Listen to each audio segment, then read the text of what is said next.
Bonjour, aujourd'hui je vais aborder la surcharge émotionnelle ou ce que l'on appelle le trop-plein émotionnel, la façon dont elle s'installe, comment elle perturbe notre état psychocorporel et comment s'en libérer, notamment avec l'approche corporelle. Les caractéristiques de la surcharge émotionnelle sont les mêmes pour tout le monde. En premier lieu, cette impression d'être toujours fatigué. Tout y est pris en démesure, tout va trop vite et on se sent dépassé par la vie. Nous sommes aussi très souvent susceptibles, nous réagissons très rapidement dans un état pulsionnel sous l'emprise des émotions, car celles-ci sont souvent à fleur de peau et les pleurs arrivent sans raison. N'étant plus nous-mêmes dans notre propre énergie, nous ne supportons plus l'énergie des autres et ni aucune d'ailleurs contradiction. Et alors que nous prenons la vie à bras-le-corps avec une très bonne énergie positive, nous voilà en train d'avancer en forçant sur notre volonté, en ayant l'impression d'avoir un boulet au pied.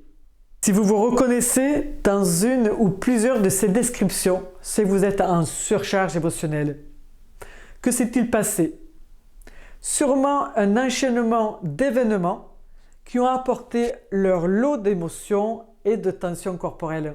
Que vous ayez décidé de faire des changements importants dans votre vie privée ou dans votre vie professionnelle, que vous êtes lancé des défis, créé de nouveaux projets ou travaillé plus que de raison, ou bien que vous ayez subi des épreuves de la vie comme des séparations, deuil ou autres, votre état de stress ne se résorbe plus.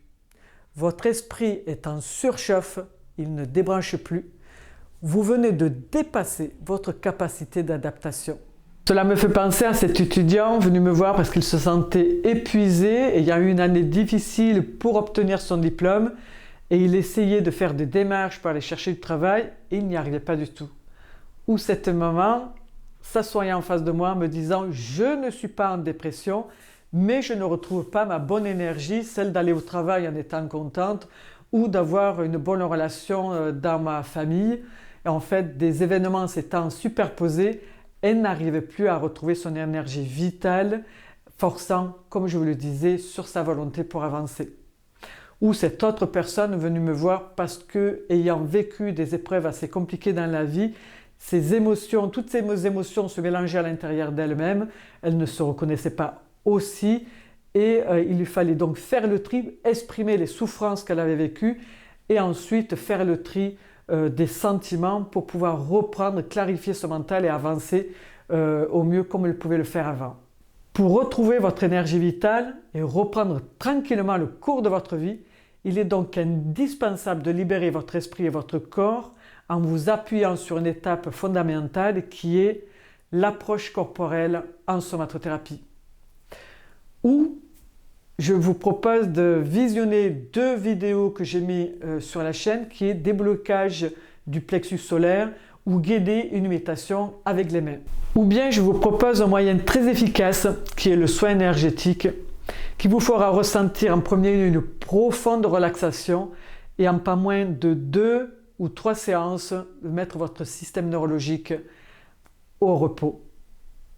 L'approche verbale vous permettra de faire le tri de ce que vous avez pu vivre, de libérer donc votre souffrance s'il y a lieu, mais surtout et peut-être de mettre en place une conduite plus consciente pour avoir une vie un peu plus souple, fluide et plus adaptable. En attendant, gardez toujours à l'esprit que le repos est nécessaire après chaque dépassement de soi. Je vous invite à liker, à vous abonner, à partager la vidéo et je vous donne rendez-vous pour une prochaine vidéo sur le traumatisme. Merci et à bientôt.